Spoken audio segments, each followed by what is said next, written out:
آج میں ناموں کے بارے میں کچھ چیزیں عرض کروں گا، ذرا غور سے سنیے گا۔ نام سوچ سمجھ کے رکھا کریں، اپنی اولاد کے، اپنی نسلوں کے، اپنے بچوں کے۔ پھر اس نام تبدیل کرنے والے بہت آتے ہیں کہ نام تبدیل کریں، بہت آتے ہیں۔ یا یہ کہ نام ہم نے تبدیل کر دیے، یہ لوگ بہت آتے ہیں کہ نام ہم نے تبدیل کر دیے۔ کیوں کیے؟ اس نے جی فلاں نے کہا تھا یہ نام بھاری ہے، فلاں نے کہا تھا، اس لیے ہم نے تبدیل کر دیے۔ نام سوچ سمجھ کے رکھیں، انوکھے انوکھے نام، عجیب و غریب نام۔ میری زندگی کا ایک بہت بڑا حصہ نام بدلتے بدلتے، نام سنتے سنتے، تیرا نام تیری والدہ کا نام پڑھتے پڑھتے گزر گیا۔ میری زندگی کا بہت بڑا حصہ۔ اگر ہم نے اپنے ناموں کو نہ سمجھا، نقصان ہوگا۔ ایک اللہ والے کہنے لگے، میرے پاس ایک بندہ آیا، کہنے لگے جی بچہ ہے، وہ ہر وقت بیمار رہتا ہے، اس کو چوٹیں لگتی ہیں، اس کو تکلیفیں ہوتی ہیں۔ تو میں نے پوچھا تیرے بچے کا نام کیا ہے؟ کہا میرے بچے کا نام ہے المان۔ علم عین والا ہے تو اس کے معنی جھنڈے کے ہیں، الف لام میم ہے اس کے معنی ہائے ہائے کے ہیں، درد تکلیف، ہائے ہائے ہائے۔ المان، الف لام میم الف نون، اس سے معنی دو دردوں کے ہیں، دو چوٹوں کے ہیں، دو زخموں کے ہیں، دو تکلیفوں کے ہیں۔ ایک تکلیف نہیں، دو تکلیفیں ہیں۔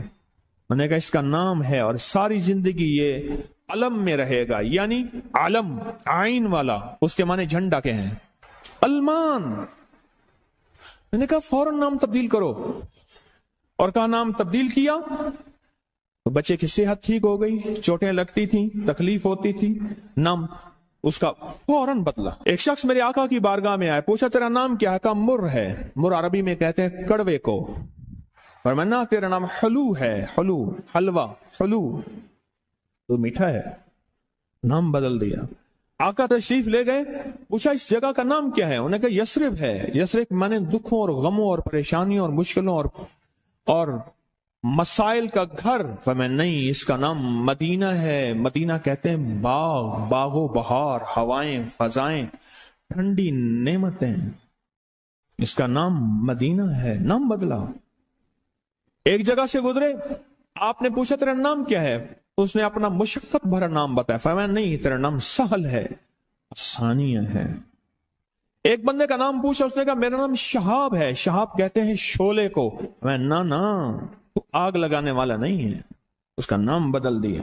حضور پاک صلی اللہ تعالی علیہ وسلم کا جو ممبر تھا کھجور کا تنا تھا، اب اس پہ تشریف رکھتے تھے، مجمع بڑھ گیا تو کھجور کا تنا ہو گیا، پھر مجمع اور بڑھ گیا، مشورہ ہوا کہ حضور کی لکڑی کا ممبر بنایا جائے۔ تو آخر مجمع میں حضور نے فرمایا کون میری لکڑی کا ممبر بنائے گا؟ ایک کھڑا ہوا، آپ نے فرمایا اچھا ٹھیک ہے۔ دوسرا کھڑا ہوا، تیسرا کھڑا ہوا، ایک کھڑا ہوا تو آپ نے پوچھا نام کیا ہے تیرا؟ کہا ابراہیم۔ کہا ہاں میرے جد امجد کا نام ہے۔ اور اس نے کہا انشاءاللہ، اور میرے حضور کو یاد پسند آئی اور حضور نے فرمایا ہاں تو ممبر بنائے گا۔ آپ جس وادی میں تشریف لے جاتے تھے اس وادی کا نام اگر ایسا ہوتا جو تکلیف دے، پریشان کن ہوتا، اس جگہ کا نام بدل دیتے تھے۔ جانوروں کے نام بدلے، بعض لوگوں نے اپنے جانوروں کے نام رکھے ہوئے تھے۔ میرے حضور کے جو جانور تھے خدمت والے، ان کے بھی نام تھے، اس طرح لوگوں کے جانوروں کے نام حضور نے وہ بدلے۔ آپ کہتے ہیں نام کچھ نہیں ہے، میں کہتا ہوں بندے کا نام آج کے بعد شیطان رکھ لیتے ہیں۔ اب تشریف لاتے ہیں جناب محترم شیطان صاحب، کمال کر۔ انہوں نے کہا جی فرعون صاحب تشریف لاتے ہیں۔ بھئی عجیب بات ہے، تم نے لفظ صاحب کی بھی توہین کی ہے۔ فرعون کے ساتھ صاحب لگے، شیطان کے ساتھ صاحب لگے۔ اچھا انہوں نے کہا آپ کو تکلیف ہوئی، معذرت چاہتے ہیں، ناموں انہوں نے کہا ناموں سے کیا ہوتا ہے؟ انہوں نے تکلیف معذرت چاہتے ہیں، ہم آپ کا نام رکھ لیتے ہیں دجال۔ اب تو ٹھیک ہے، یہ بڑی زیادتی ہے، پریشان ہوئی، چلو آپ کا نام ابو جہل رکھ لیتے ہیں۔ بولے پھر کیا ہوگا؟ نام ہے، نام سے غصہ آ گیا ایک دم، اس نے کہ جی ابو جہل آ رہا ہے۔ میں طواف زیارت کر کے نا عزیزیت کی طرف جا رہا تھا، ایک ٹیکسی لی، رش تھا بہت زیادہ، ایک ٹیکسی والا نا ایسے نکل رہا تھا، اس میں سے نکلتے نکلتے نا تو میرے ساتھ ٹیکسی والا بیٹھا تھا، عرب تھا، اس نے شیشہ کھولا، شیشہ کھول کے کہا حیوان، پھر شیشہ بند کر کے چل پڑا، تو جانور ہے۔ معلوم ہوا لفظ حیوان کہنا بھی اتنا بھاری لفظ ہے، اس نے سارا غصہ صرف اس سے نکال دیا، حیوان۔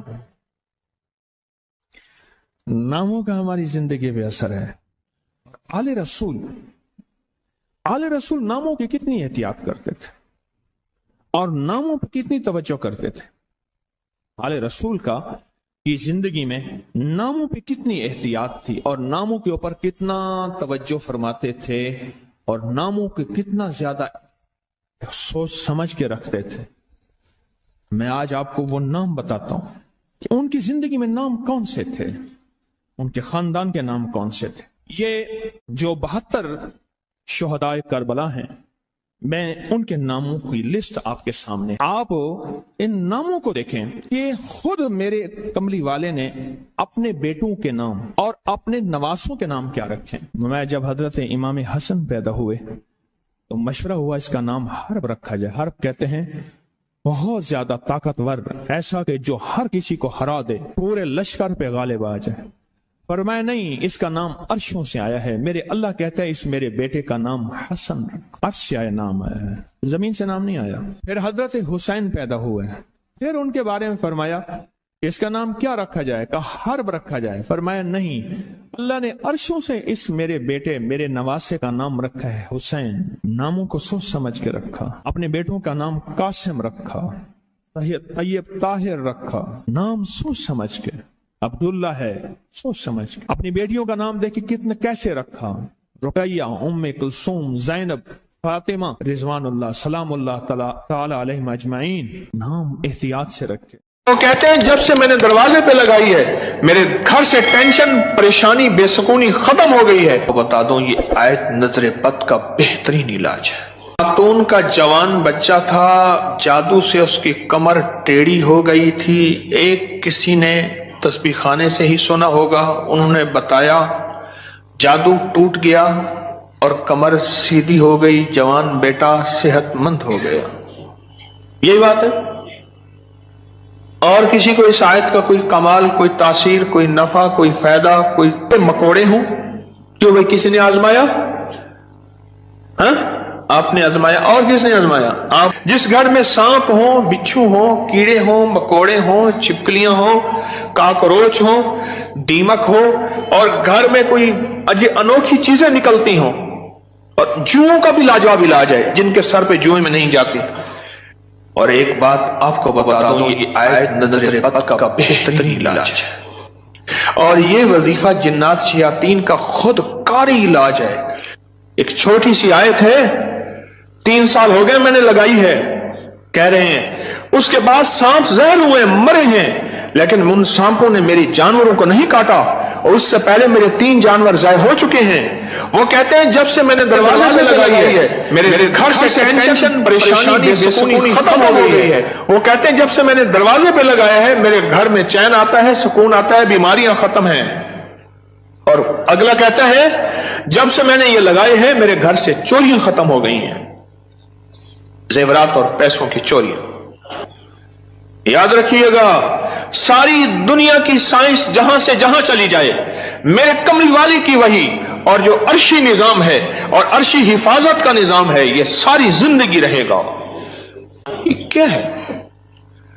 میرا کمال ہے؟ نہیں، قرآن اور وحی کا کمال ہے۔ ہم تو خطا کار ہیں، لیکن پھر بھی سوچتا ہوں وحی کی برکات ہمارے لیے بھی ہے، اللہ اتنی برکتیں دے دیتا ہے۔ میں صحرا میں بیٹھا تھا، مارچ تھا، بڑا بہار کا موسم ہوتا ہے صحرا کا، سانپ بچھو بہت نکلتے ہیں، بہت زیادہ ہوتے ہیں۔ میں بیٹھا تھا ایک جھونپڑی میں، ادھر سے دھوپ آ رہی تھی، ادھر سے دھوپ، بیٹھا رہا۔ یہ میں نے پڑھا ہوا تھا۔ جب میں گھنٹوں کے بعد اٹھا نا تو میرے نیچے کوئی کھیس بچھا ہوا تھا، میں نے جو کھیس اٹھایا، اتنا بڑا کن کھجورا میرے نیچے سے نکلا، اور نیچے سے نکل کے وہ کن کھجورا ایک کیس میرے پاس آیا۔ میں صرف دیکھنے کی بات کر رہا ہوں۔ وہ یہ آیا کہ میرے کمرے میں سانپ کی لکیر جاتی ہے،